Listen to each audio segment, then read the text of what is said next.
Jeans pant কেনার পর আমরা ঘুরি কোন টেলার দিয়ে এটা কমাবো এবং কার ফিনিশিং সবচেয়ে ভালো হবে। আজকে থেকে আপনাকে কারো পিছিয়ে ঘুরতে হবে না, শুধুমাত্র ঘরে বসে হ্যান্ডেলের মাধ্যমে সুন্দর ফিনিশিং করে এই জিন্স প্যান্টের লম্বা কমিয়ে ফেলতে পারবেন। দেখুন, আমরা প্রথমে যতটুকু কমাতে হবে ততটুকু মার্ক করে নিয়ে কেটে ফেলে দিলাম। এখন আমরা এই লেগটি হ্যান্ডেলের মাধ্যমে সেলাই করা শুরু করলাম। প্রিয় দর্শক, দেখুন, এই কাজটি করার জন্য কোনো প্রকার মেশিন কিংবা কারো কাছে আপনাকে যেতে হবে না।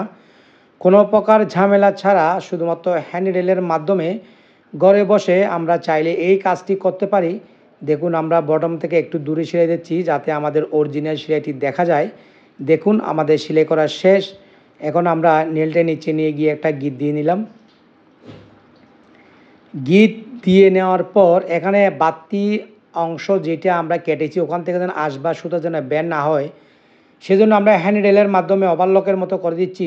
এই কাজটি করার পর আপনি নিজেও বুঝতে পারবেন না যেটা কি মেশিন দিয়ে করা হয়েছে না হাত দিয়ে।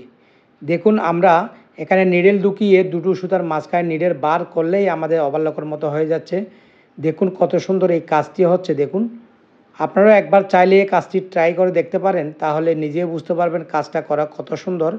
এবং ওভারলক হয়ে যাওয়ার পর এখান থেকে কোনো প্রকার আঁশ বা সুতা বের হবে না, একদম ওয়াশ করলেও বের হবে না। দেখুন দেখুন আমরা কত সুন্দরভাবে একটি জিন্স প্যান্ট লম্বা কমিয়ে ফেললাম কোনো প্রকার মেশিন ছাড়া এবং টাকা খরচ করা ছাড়া, সময় বাঁচিয়ে।